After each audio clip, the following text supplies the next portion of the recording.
Gente querida, o inferno é um assunto que não sai da cabeça das pessoas, é impressionante.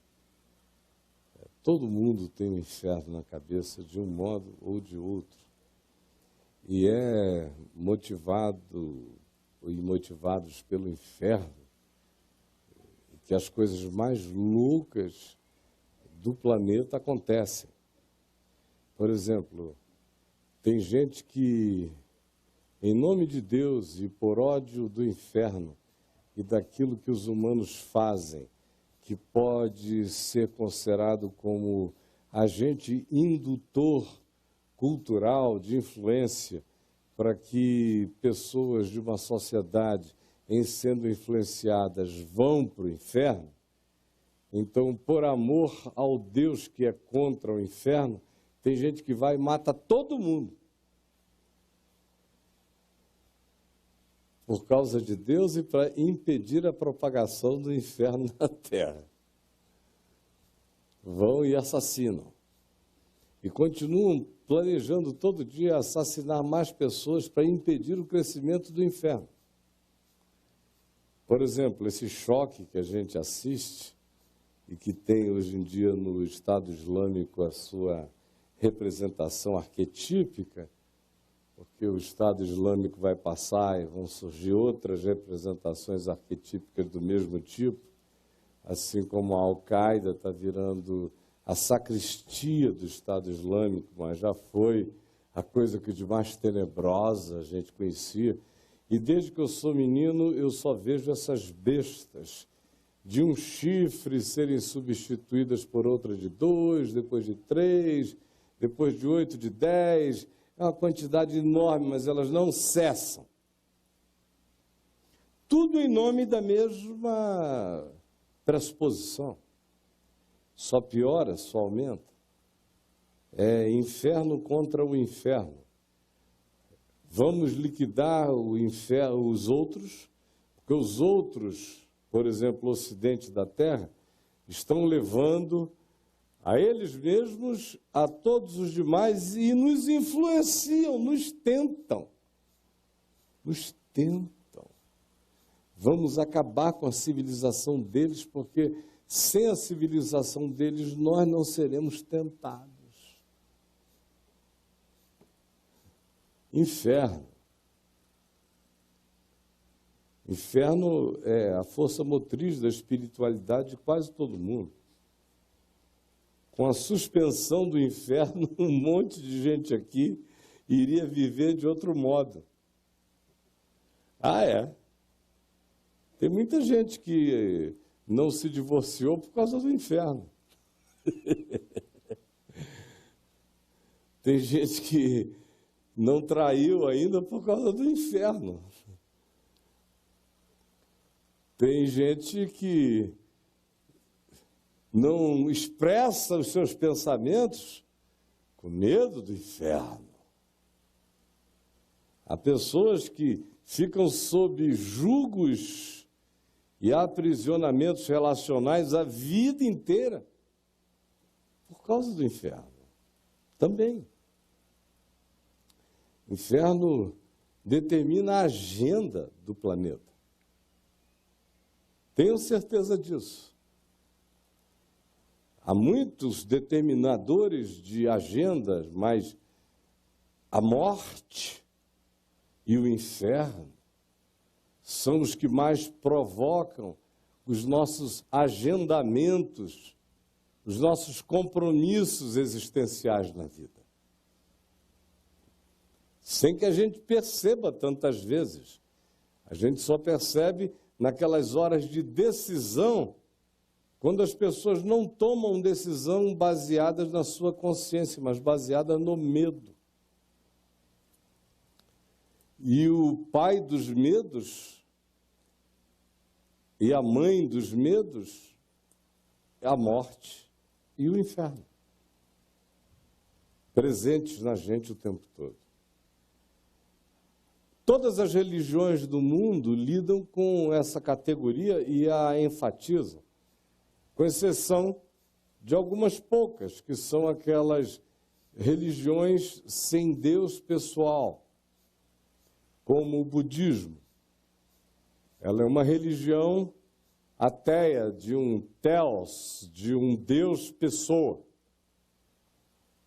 Ela crê no fenômeno da existência. Mas não há ninguém para você encontrar numa instância superior à da consciência humana, teoricamente, com quem você venha se relacionar em amor. Ao contrário, a morte é a dissolvência da pessoalidade. É uma espécie de Hades impessoal.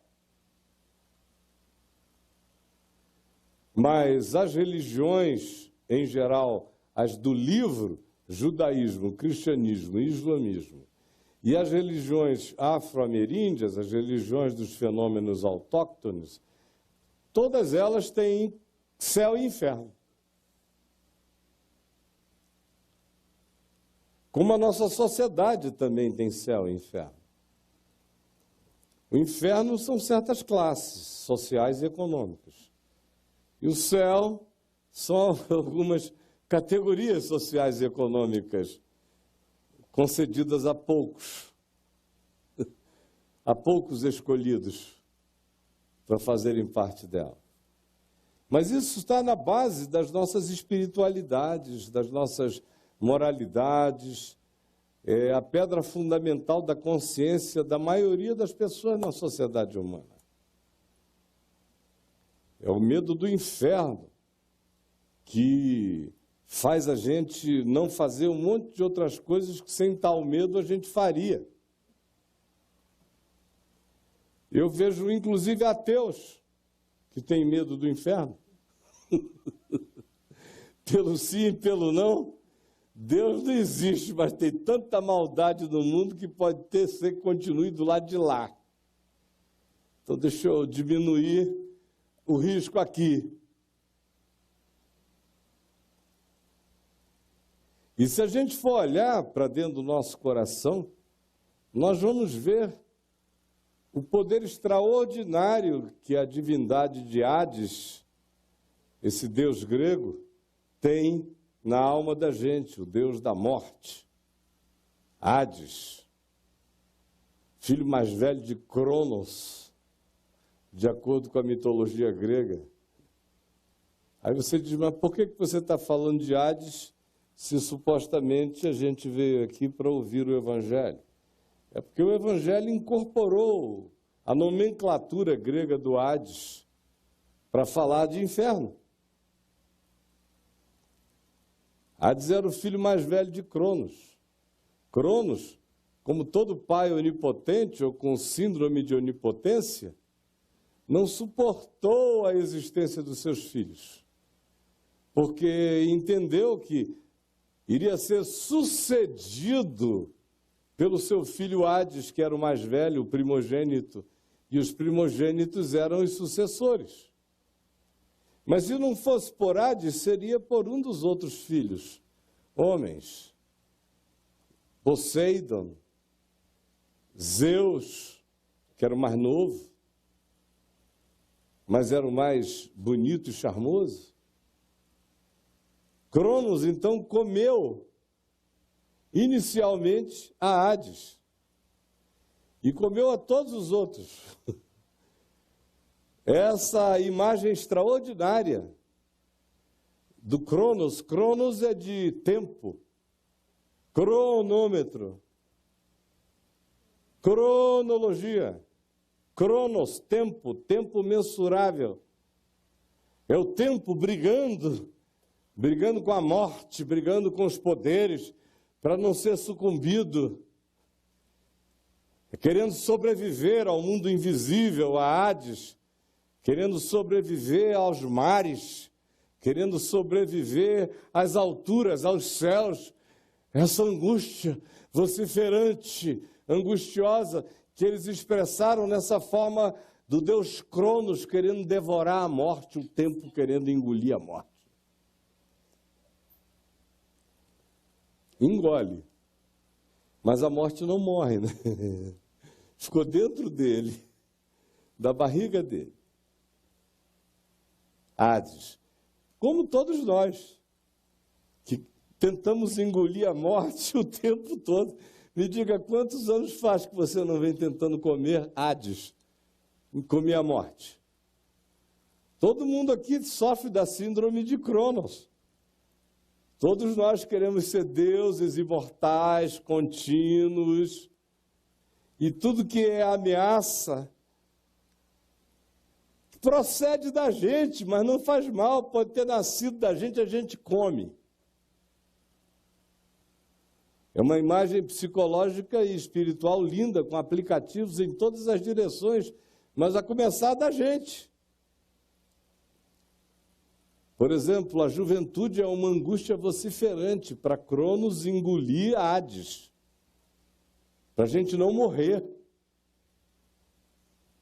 para a gente evitar qualquer coisa que possa ser uma intervenção de Hades prematuramente na nossa cronologia, o nosso Cronos, que é o que a gente tem de mais precioso, são as nossas contagens regressivas, um dia menos, um dia menos, um dia menos. Tem um site aqui na internet que me mandaram outro dia, alguns de vocês devem ter, que se você puser o dia e a hora, botar o dia e o ano do seu nascimento, ele dá o hit que mais estava tocando na Terra naquele período, no planeta. Aí eu botei lá, não é, o meu dia, 15 de março de 55, ainda botei até a hora que eu nasci, 18 horas. Aí veio lá o hit. Era uma musiquinha dessas de antigamente. Era mais para embalar o ritmo do meu pai e da minha mãe do que o meu. Já comecei a ser embalado por outros hits. Mas o que me chamou a atenção é que eu vi há quantos segundos eu estou vivo. Na cabeça do site tem uma secundagem decresciva. Aí eu já estava vivo lá, eu não sei há quantos milhões de segundos. Era uma coisa tipo quase 40 milhões de segundos que eu estava vivo. E aquilo caindo assim, Cronos, eu fiquei olhando ali 2 minutos e caindo. Eu falei, ninguém segura. Vai cair geral. E não adianta, Cronos não vai conseguir engolir Hades, a morte. Não vai. É interessante que os gregos fizeram de tudo para ver se matavam, se acabavam com a morte. Primeiro foi Cronos, o tempo, o pai, querendo engolir o filho primogênito, a morte. Porque quem sucede o pai é a morte, não é? É a morte. E ele querendo engolir para vencer.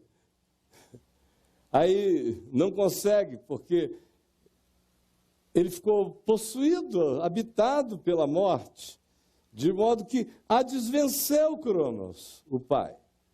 Aí começam todos os outros querendo vencer Cronos. As tentativas dos mitos gregos, todos tinham que tentar entrar na caverna do Hades, vencer, não Cronos, Hades, entrar na caverna de Hades e vencê-lo. Ninguém consegue. Uma das tentativas mais conhecidas por todos nós é de Orfeu. Lembram de Orfeu, o tocador, o inventor da música? Música no sentido de musa, de magia, daquilo que enternece, que seduz. E o amor da vida dele foi levado por Hades. E Hades, para os gregos, morte, estava dividido em tudo quanto compõe o morrer. O primeiro nível era aquele nível límbico. O cara entrava no Hades, um cidadão comum, brasileiro, grego, eleitor, por exemplo, entrava no Hades. ganhando aí até uns 8 salários mínimos, ia direto para o limbo. Aquele cara que paga as contas, não mata ninguém, não rouba também, está ali, a gente aqui. Todo mundo vai para o limbo, iria. O que era? Era ficar andando sem rumo. A vida inteira. Não doía, mas também não havia alegria. Não cheirava mal, mas também não cheirava bem. Era essa existência cinzenta. Era o primeiro nível da morte. A existência de quem não teve coragem de ser. Mergulhavam no limbo. Só que os gregos classificavam isso social e economicamente e também existencialmente pela avidez ou não que o indivíduo tinha de conhecer o sentido da vida. Se não tivesse essa vontade, o inferno dele era límbico. Era aquele cinza sem polos, sem desafios, sem chamados, sem ardores e sem alegrias. Aí vinha um segundo nível, no Hades. Era o nível das torturas. É lá que você tem, por exemplo, o sofrimento de Sísifo. Lembra do Sísifo? Aquela figura que fica com aquela pedra enorme, empurrando a pedra no morro, subindo, empurrando a pedra. Quando ele já está lá no alto do morro, a pedra rola em cima dele, tudo de volta. Ele tem que voltar a pegar a pedra, lá vai o Sísifo de novo, empurrando a pedra, empurrando. Quando ele já chega no alto da montanha, ela rola, e ele fica a eternidade inteira fazendo isso. São tormentos e tormentos, geralmente a extensão do que o cara foi no seu cotidiano terráqueo, no cronos, no tempo.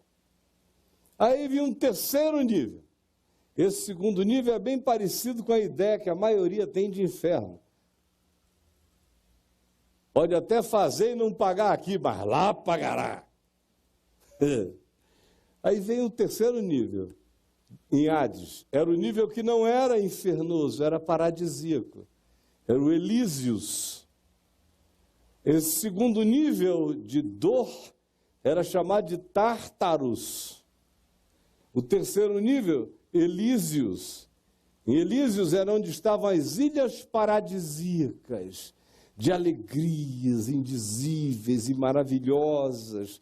Tudo isso estava dentro de Hades. Mas Hades era profundamente infeliz porque todo mundo tinha medo de visitá-lo. Todo mundo só ia a Hades forçado. Ele tinha esse poder todo, mas não recebia visita de ninguém. Parece muita gente na família da gente que fica nessa a tal ponto que ninguém quer visitar. Mas por que eu estou dizendo isso? É porque Pedro usou justamente essas categorias, essa mitologia grega, para nos dizer, olha, Jesus, o Evangelho, foi anunciado no coração do Tártaros. Agora, por que ele disse isso? Ele disse isso porque ele estava convivendo entre gregos e na cultura greco-romana. Se ele estivesse conversando com judeus, ele não iria usar essa imagem, porque essa não era uma imagem da arquetipia, do imaginário do povo judeu, mas era dos gregos, da Ásia Menor. O que nos ensina que o importante não é como a gente veste as coisas, se com linguagem mítica ou não. O importante é se com qualquer que seja a linguagem se esteja levando e carregando a verdade do significado. Olha só o que Pedro diz, uma vez que agora você entende, um pouco mais, se é que já não entendia, sobre o significado da morte para a mente daqueles aos quais Pedro estava falando e escrevendo. Ele não estava escrevendo para você. Ele não disse, eu vou escrever uma carta para o pessoal que se reúne na casa do Caio, no Lago Norte. Isso foi há 2000 anos atrás, para uma população que pensava no mundo espiritual assim. A morte era o reinado de Hades, o filho mais velho de Cronos, e tudo lá estava dividido nesse nível. Era assim que o mundo olhava a vida. Ele pega e diz, se Jesus venceu a morte, por que ele não vence na mente de todos os que enxergam a existência assim, não vence de dentro para fora essa construção de pânico, de medo, de engano que a morte impõe na alma de todo mundo, com as nossas angústias de a vencermos dos nossos próprios modos. É o tempo querendo engoli-la, é a música, é a poesia querendo ver se a seduz, ou são os nossos atos de heroísmo moral, e nada a vence. É o que Pedro está dizendo. Todas as tentativas que vocês conhecem de vencerem esse poder último, fracassaram. Aí, então, ele nos diz, na sua primeira epístola, no capítulo 3, do verso 18 em diante, pois também Cristo morreu uma única vez pelos pecados, o justo pelos injustos, para conduzir-vos a Deus, morto, sim, na carne, mas vivificado no Espírito, no qual também foi, no Espírito, depois de morto, enquanto o corpo dele era tirado da cruz, aqui no Cronos, no espaço-tempo, a cruz estava erguida, ele morreu, o corpo foi preparado, foi sepultado. Pedro está narrando o outro lado. Cronos é a história que os evangelhos nos contam. Aqui é uma história de quem narrou, de quem entrou, saiu e contou. O único que entrou, que saiu, que venceu e que contou. O justo morreu pelos injustos, e Hades o engoliu. Só que a morte não sabia que ele fizera isso, sendo justo, dera-se pelos injustos em amor, para nos conduzir de volta à vida em Deus. Morto, sim, na carne, constatadamente morto, do seu coração vazado pela lança, em Cronos, no espaço-tempo, saiu sangue e água, morto na carne. Porém, na outra dimensão, vivificado em espírito, invadia o Hades. Porque em espírito é que ele foi e pregou no Hades aos espíritos em prisão, os quais, olhem a loucura, os quais, esses espíritos do Hades, ele diz, são também aqueles, ele pregou aos espíritos em prisão, os quais noutro tempo foram desobedientes. E aí ele narra um episódio de uma natureza absolutamente estranha aos sentidos humanos convencionais. Ele diz que Jesus entrou e pregou aos espíritos que tinham sido desobedientes noutro tempo na história. Que tempo? Quando a longanimidade de Deus aguardava nos dias de Noé, do dilúvio. Foi um tempo que hoje se tornou um acontecimento de natureza inquestionável.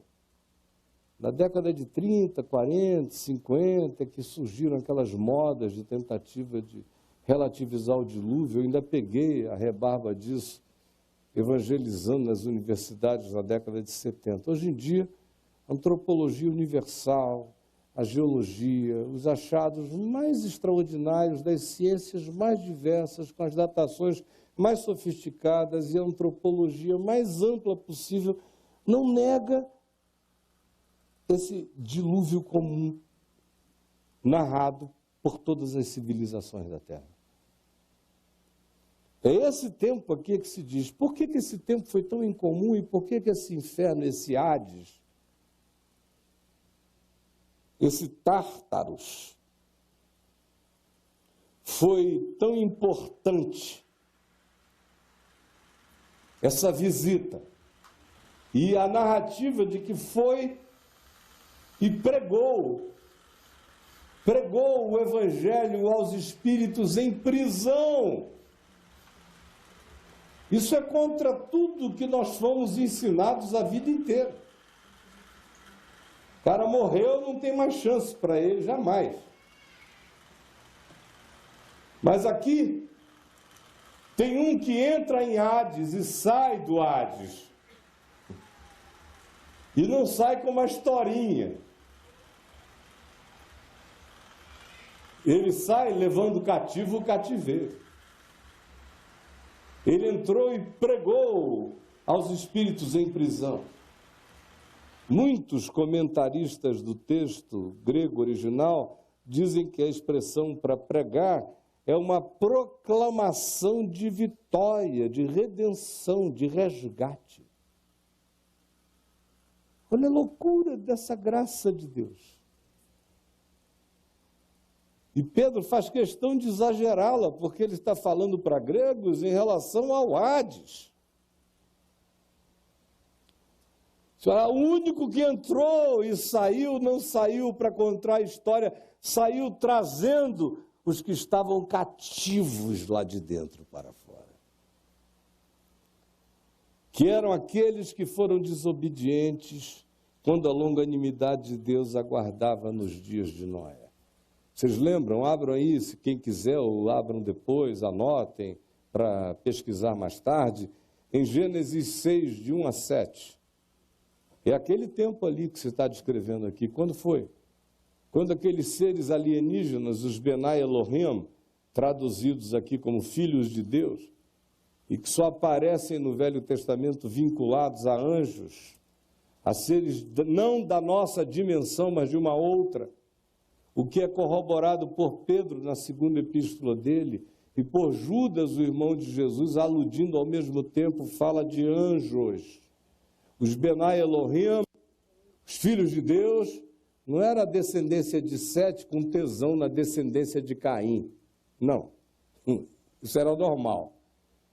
Eram pessoas, entes espirituais, que você pode chamar de alienígenas, de anjos. O texto original hebraico chama de Benai Elohim, filhos de Deus, designando uma categoria não humana de criaturas, e diz que eles se imiscuíram com as filhas dos homens, geraram alterações genéticas na espécie e surgiram aqueles entes extraordinários acerca dos quais os gregos, os egípcios, os celtas, os Nazca, os saxãos, todos dão testemunho, e a Escritura dá o testemunho mais veemente possível no Velho Testamento dessa alteração de natureza genética amorfa e monstruosa que aconteceu no mundo, em razão do qual veio o dilúvio para zerar a humanidade, para desmonstrificar o que se tinha feito. Isso é tão extraordinário, e a civilização que tinha sido construída antes no planeta inteiro era tão absolutamente desenvolvida. Quando a gente acha alguns rastros disto nas nossas escavações, a gente entra em perplexidade, sem compreender como é que tanta sofisticação foi sepultada subitamente e a humanidade foi zerada e recomeçou quase do nada. Cada vez mais fica mais inexplicável como é que quando você viaja para baixo desse layer de água de dilúvio que você encontra nos cortes arqueológicos no mundo inteiro, quanto mais para baixo você escava, mais extraordinariamente sofisticada era a civilização. Aí depois disso, você volta quase que a uma idade primitivíssima e recomeça todo um processo de evolução civilizatória outra vez. Por isso, a Escritura chama isso de o mundo antigo. Foi sepultado o mundo antigo. As Atlantas, todas as descrições, a gente fica o quê? Tratando Platão como doido? O cara não era doido, não. Estava falando de coisas que aconteceram, nós é que somos uns idiotas presunçosos. Houve coisas extraordinárias, foram tão fantásticas e tão malucas e tão inumanas, foram sepultadas para que houvesse continuidade. Do contrário, a humanidade teria se aniquilado há muito tempo atrás. São esses espíritos desse tempo, incluindo os entes resultantes dessa desgraça. Surgiram entes inumanos. Olha até onde vai a graça de Deus. Pedro faz questão de dizer, o pessoal que estava ali naquele limbo do Hades grego, andando à toa, essa moçada toda já foi lambida no amor de Deus na hora. Embora nunca tenha havido isso era só na imagem, no imaginário grego. Mas o que ele está dizendo é, seja qual seja a sua arquetipia, a cruz tragou tudo, engoliu tudo. O Tártaros, ele diz, foi invadido por esse poder, aonde esses seres monstruosos estavam. E ele entrou e anunciou a vitória sobre Hades, sobre o Tártaros, sobre a morte.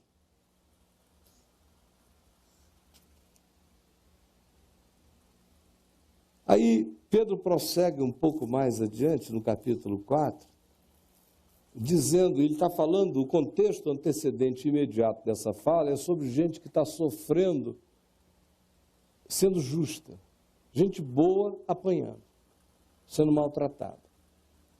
Aí ele diz, olha, é melhor ser maltratado assim, não é? Sendo gente boa. Ou você preferia ser maltratado sendo um safado, filho da mãe? Então, por favor, já que você está sendo tratado sendo gente boa, dê glória a Deus, porque sobre ti repousa o Espírito da glória de Deus. Mas não seja nenhum de vós maltratado com razão de ser, porque seria trágico. E aí ele diz, porque Jesus também foi maltratado assim. E porque ele foi maltratado assim, ele morreu, e porque ele morreu nesses maltratos, o justo pelo injusto, é que ele ganhou autoridade para entrar no Hades e não sair só com uma história, sair com gente inconversível, convertida, com gente irredimível, redimida. É só quando você tem a coragem de aceitar ser o justo tratado como injusto, sem se corromper no processo, atravessar a morte, que você ganha esse poder do Evangelho de olhar na cara dos monstros e anunciar a vitória. É a melhor e única chance que eles terão de serem também redimidos. Esse é o contexto existencial aplicado à prática cotidiana daqueles com quem Pedro estava conversando. Só que ele abriu esse parêntese, de repente, e nos ajudou a entrar nesse portal e dar uma olhada. E ele foi o único que de lá saiu. Pedro prossegue no mesmo tema do sofrimento, de dizer, não fique preocupado com o sofrimento, só não sofra o mau sofrimento, o bom sofrimento te introduz aparentemente em coisas horrendas, mas você sai vitorioso delas. Esse é o espírito do que está sendo dito. Ora, tendo Cristo sofrido na carne, capítulo 4 da primeira epístola de Pedro, Tendo ele sofrido na carne, armai-vos também vós do mesmo pensamento, do mesmo pensamento. Ele está ensinando aqui uma filosofia da fé. Do mesmo pensamento. Você consegue entender isso? Pois aquele que sofreu na carne deixou o pecado, esse é o princípio. O justo sofre injustamente, ele se santifica. Ele fica mais forte, ele vence. Ele é jogado na morte da reputação, injustamente, ele sai de lá mais digno. Isso é um ensino aplicado ao cotidiano, embora Pedro tenha aberto aquele portal e disse, olha, o princípio se baseia nessa vitória. Esse é o axioma universal. É nisso que o princípio se aplica no cotidiano da nossa vida. Sim, aquele que sofreu na carne deixou o pecado, para que no tempo que vos resta, em cronos, na carne, já não vivais de acordo com as paixões dos homens, mas segundo a vontade de Deus. Cronos está passando, não use Cronos para alimentar o que morre, o que é comida de Hades. Atravesse Cronos fazendo a vontade de Deus, que é o Evangelho. Porque basta o Cronos decorrido, o tempo decorrido. Olha como o contraste entre o Hades, a morte e o tempo decorrido estão em choque o tempo todo no texto que a gente está lendo. Porque esse é o sentido. Basta o Cronos, basta o tempo decorrido, para teres executado a vontade da loucura, da média ponderada da idiotice humana, tendo andado em dissoluções, concupiscências, borracheiras, surubices, urgias, bebedices e em detestáveis idolatrias. Chega! Por isso, difamando-vos os outros, eles entram em crise, quando não veem vocês mais aderirem, esposarem, concorrerem, comprometerem-se, aliarem-se, associarem-se com eles ao mesmo excesso de devassidão. Eles ficam com ódio cada vez mais, porque um dia você fez parte do processo. Agora, o Evangelho que revelou a você que tudo que você faz em Cronos, brigando contra a morte, já está perdido de antemão. O Evangelho que mostrou a você que a vitória contra essa angústia vociferante, angustiada, sôfrega insaciável de Cronos, é vencida pelo Evangelho, quando a gente sabe que Jesus venceu o que apavora Cronos, que é morte, que é Hades, venceu de dentro para fora. E o coração da gente entra em estado de pacificação. E aí a gente sossega as dissoluções, as concupiscências, as borracheiras, as orgias, as bebedices, as idolatrias detestáveis, tudo cessa. E aí eles veem a transformação e começam a nos difamar, estranhando que a gente tem encaretado tanto, estranhando que a gente não surube mais, estranhando que a gente não ande mais vomitando de bebedice em bebedice, de loucura e de loucura, acordando em camas que a gente não sabe de quem são. E eles dizem, poxa vida, você era tão legal naquele tempo. Mas agora você está essa coisa estranha. Já nem mais entra com a gente naquela santa devassidão. Os quais, esses, que estranham e que cobram de você esse procedimento, que já não mais será o seu, esses hão de prestar contas àquele que é competente para julgar vivos e mortos.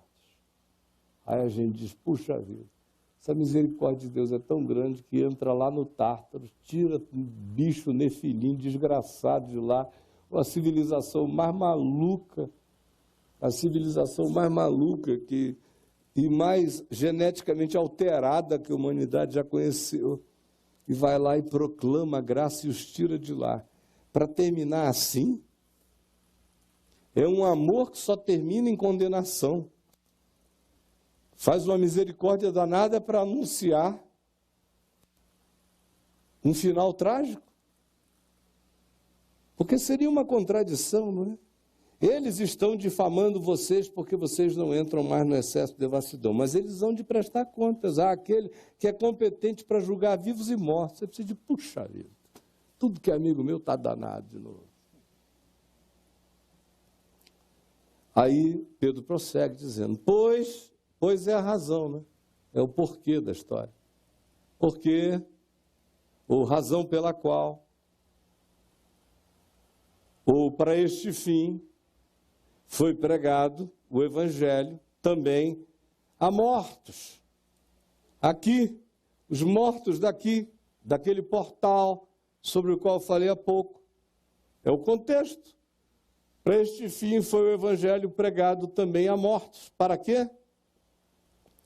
Mesmo julgados na carne, como esses aqui que difamam, estranhando que não concorrais com eles mais no mesmo excesso de devassidão, os quais hão de prestar contas, para que o Evangelho foi pregado a mortos, esses aqui estão mortos em delitos e pecados, o Evangelho foi pregado a mortos na morte e a mortos na existência, também a mortos, para que mesmo experimentando o juízo na carne, segundo os homens, eles tenham ainda a chance no Espírito, segundo Deus, como aconteceu com aqueles que estavam dentro do Tártaros e foram tirar de lá arrancados pela mão poderosa do Cristo de Deus, conforme Paulo corrobora em Efésios, no capítulo 4, no verso 7, quando nos diz, e quando a graça foi concedida a cada um de nós, segundo a proporção da graça de Cristo, do dom de Cristo, se cumpria o que foi dito. Quando ele subiu às alturas, levou o cativo o cativeiro e concedeu dons aos homens. Ora, que quer dizer que ele subiu acima das alturas, senão também que ele havia descido até as regiões inferiores à própria terra, à morte, ao Hades. Ele vem de lá e quando sobe às alturas leva cativo o cativeiro. Aí você diz, e hoje aqui comigo? Hoje? Não ande mais em nenhum tipo de existência que a sua consciência já convenceu a você que não é vontade de Deus. Para que você não sofra na carne, para que você não desperdice a sua existência no Cronos, para que você não seja um desses heróis frustrados da existência, um Orfeu que acha que dá para seduzir a morte com a sua melodia, ou alguém que acha que pela força das suas virtudes morais entra e sai. Não, é muito mais profundo que isso. O convite é, entenda que a mão de Deus se estende para alcançar aonde a gente não pode imaginar. E em entendendo isso, ande com o coração alegre e grato, como um ente vivo, como um daqueles que receberam dons, um desses homens que, quando ele subiu às alturas, levou o cativeiro e concedeu dons aos homens. Ao invés de brincar de sobreviver nessa existência, acolha o fato de que ele nos tirou do coração dessas perdições e nos concedeu dons na graça para que sejamos úteis na vida, uns aos outros. E a última coisa que eu quero que você guarde no seu coração, essa certeza maravilhosa, que quando foi anunciada como evangelho em todo o mundo greco-romano, nos dias dos apóstolos, chocou a todos eles. Quando eles viram Hades acabar. Lá no Apocalipse, quando se diz que ele, o Senhor, o Cordeiro, tomará Hades, a morte, e o Tártaros, e o jogará para dentro do lago de fogo e enxofre, e eles entram em extinção eterna.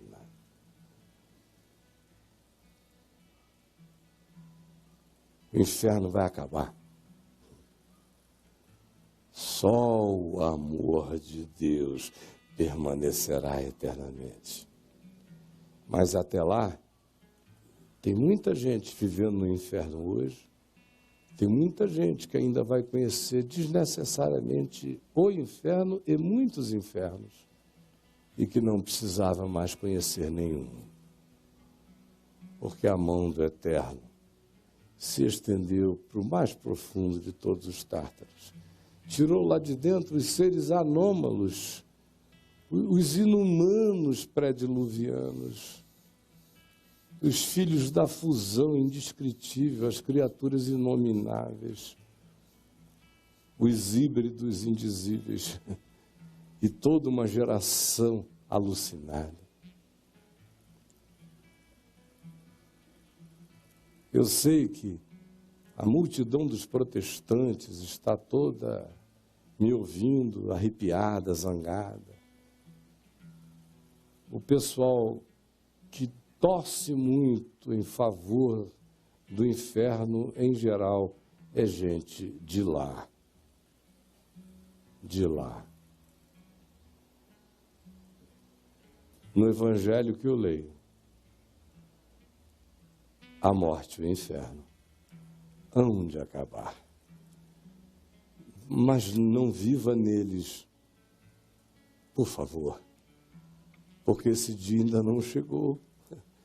A prova disso é a multidão de gente conversando, escrevendo, falando, gemendo, orando de dentro do Tártaros do Espírito, em angústias sem fim, desnecessárias, porque a mão do Eterno, a mão de Jesus, se estende e proclama essa vitória.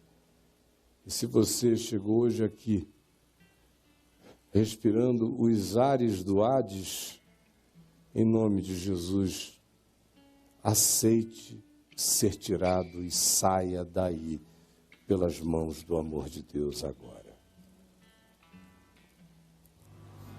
Pai nosso que estais nos céus, santificado seja o teu nome, venha o teu reino, seja feita a tua vontade, assim na terra como nos céus.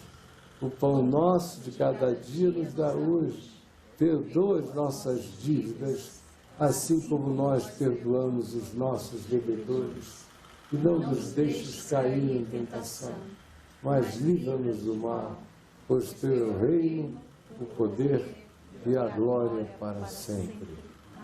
Em teu nome nós abençoamos, oramos e pedimos tua misericórdia sobre esses meninos loucos e endemoninhados do Estado Islâmico, tomados de ódio, de revolta, de demônio, de ânimo de morte, até a morte de si mesmos.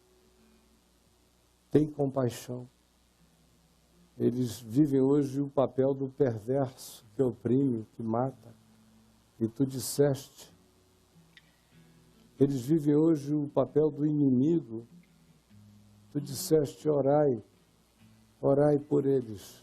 Amai esses seres e orai por eles.